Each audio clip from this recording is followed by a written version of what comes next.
Saya CPNS Dr. Kiki di Puskesmas. Setiap pagi, langkah saya masuk ke ruangan ini selalu diiringi satu kesadaran. Ada orang yang menaruh kepercayaannya pada saya hari ini.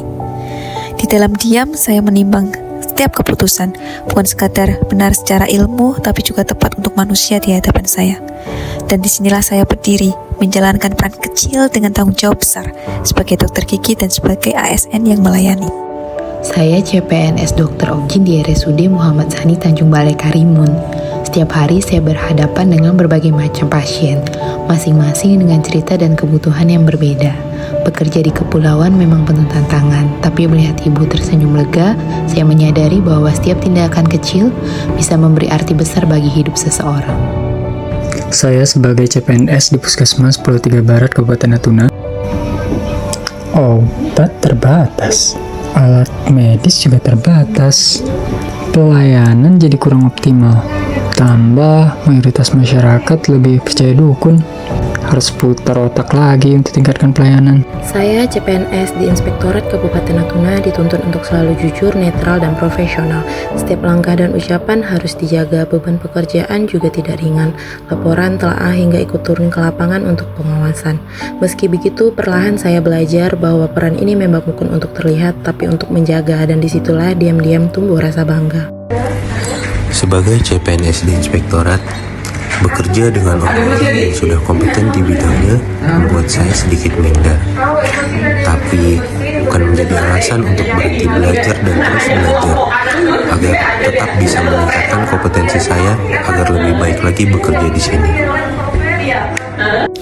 Saya CPNS di bagian PPKAD Dinas PMD Kabupaten Karimun.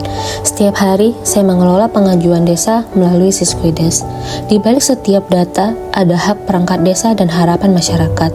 Karena itu saya bekerja jujur dan bertanggung jawab agar pengelolaan desa memberi manfaat nyata. Saya sebagai CPNS di bagian hukum Setda Kabupaten Natuna. Setiap pagi, saya membuka komputer bukan untuk menulis cerita, namun untuk menyelesaikan peraturan-peraturan yang sudah menumpuk di meja agar segera diperiksa. Kami memilih kata dengan hati-hati karena satu kata salah bisa membuat aturan tak berjalan, membuat masyarakat kecewa, atau malah menimbulkan masalah baru. Saya sebagai CPNS di bagian hukum. Banyak yang mengira jadi CPNS di bagian hukum itu cuma duduk manis mengetik aturan. Padahal isi kepala kami lebih ramai, penuh kebisingan. Di balik tumpukan draft, ada nasib orang banyak yang sedang disusun. Kami adalah penyusun fondasi, karena di setiap pasal yang kami susun, ada harapan masyarakat akan kepastian hukum. Saya CPNS di Dinas Pemberdayaan Masyarakat dan Desa. Umur boleh kepala 2, tapi pikiran seperti kepala 5. Katanya sih anak muda harus inovatif, tapi pas ngasih ide, definisi cuma sesuai arah pimpinan saja ya. Kita muda, kita pasti bisa. Saya CPNS di Dinas Lingkungan Hidup Kabupaten Lingga. Sebelum berangkat kerja, saya merenungkan amanah yang saya emban. Setiap keputusan yang saya ambil, setiap data yang saya telaah berdampak langsung pada kesejahteraan masyarakat dan kelestarian lingkungan. Dengan sepenuh hati, saya menjalankan peran ini dengan ketelitian, tanggung jawab, dan integritas yang konsisten. Saya CPNS Dinas Perikanan Kabupaten Karimun. Di balik data dan laporan ini, ada tekanan yang tak terlihat. Saya dituntut untuk akuntabel, teliti, dan bertanggung jawab. Karena ini bukan hanya sekedar laporan, ini menyangkut hidup nelayan.